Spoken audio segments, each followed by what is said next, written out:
Hi friends, Malika here from Malika Semper Astrology. And today I want to talk about Mercury. Not necessarily Mercury retrograde in the astrological sense of everything's going haywire, but in the sense of what's actually happening when we say that Mercury is going retrograde. Like, what does that even really mean? So Mercury is our planet that represents and has the energetic of communication. And there's a speediness, there's a quickness to Mercury. Um, it's the smallest planet nearest to the sun, and it speeds along quite quickly. It takes 88 days to orbit around the sun, where the Earth takes, as you guys know, 365 days, right? So he's a speedy little guy, and he's moving along, he's going along in his orbit, and there's actually nothing funky happening in his orbit when we perceive him as going retrograde.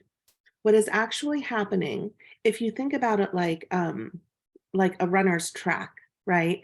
We have Earth moving a little bit more slower around the sun, and we have Mercury moving faster than Earth. And what happens is Mercury, because he moves so quickly, he laps the sun a couple times, 3 or 4 times a year to be exact. And when he overtakes the Earth, he laps the Earth. I think I said he laps the sun. I meant he laps the Earth. And when he overtakes the Earth, that is when, to us here on Earth, he appears, his orbit appears to be going backwards, appears to be going retrograde.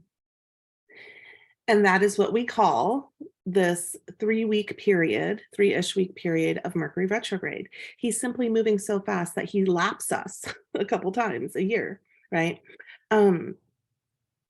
So it's this optical illusion from our vantage point here on Earth. And it makes us here on Earth, things slow down. And the interesting fact, though, is that if you were born with Mercury retrograde in your chart, if you were birthed during the time when Mercury was retrograding in the heavens, you have this imprint of Mercury retrograde in your very being.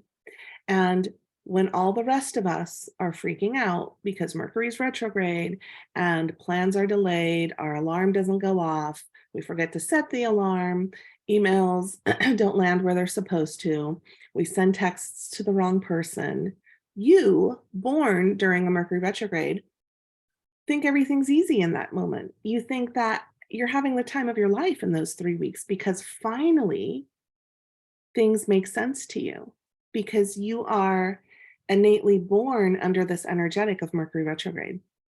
The way you can find out if you were born during a Mercury retrograde is you can pull up your chart. I like to use astro.com. It's free, astrodienst.com. And just look to see where Mercury is in the chart and take note if there's a little tiny R next to Mercury. The R stands for retrograde. If you do not have the R there, that means you were not born during a Mercury retrograde. But take note of that. For those of us that are born during Mercury retrograde, we think like everything finally aligns when everyone else is like falling apart, right? So Mercury laps us, and then when the Earth appears to be catching up again, that is when he appears to us to then go direct again in his orbit. However, he needs to gain speed again from our optical illusion, and we call this about 2 weeks after Mercury goes direct. Yeah, 2 weeks after Mercury goes direct, we call this the post-shadow phase. So he's gaining momentum again. So even though right now, for instance, he goes direct this weekend, we're still in this 2-week after that post-shadow phase where we still have to be a little bit careful and still really pay attention to the details. And he also does that before he goes retrograde. There's a 2-week period called pre-shadow where he is appearing to us to be slowing down so that he can, this optical illusion, start to move backwards, right?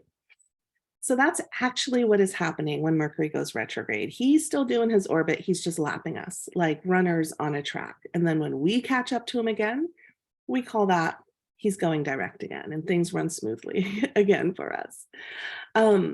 Talking about Mercury, you know, natal Mercury in your charts, take note of what element your Mercury is in. It's really fascinating to have an understanding of how you communicate, best, how you receive information, how you take in information, how you teach, how you give information, how you express yourself, how you have intellectual connection with others. That's all represented by Mercury. So let's just take a moment and go through the elements of Mercury. If your Mercury sign is in a fire sign, if you have Mercury in Aries, Leo, or Sagittarius, you are blunt, you are a fast speaker, you get really excited with your words, your intellect is constantly on, you can be very triggered and reactionary. You speak with motivation and inspiration, but you can get pissed off really easily too, especially Mercury in Aries. That really shows.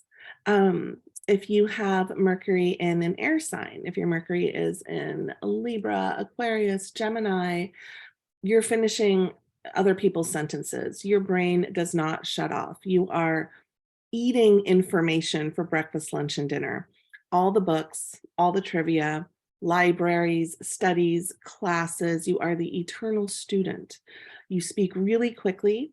You're way ahead of all of us. You can be a little bit scattered, loving to multitask, but never finishing anything, speaking over other people. That comes in with Mercury and fire too.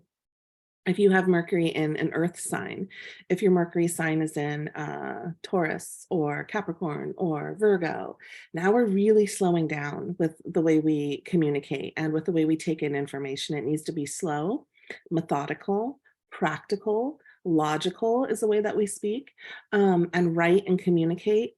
And we need facts, we need spreadsheets, we need it to make logical sense. Very diplomatic, very methodical in the way that we speak.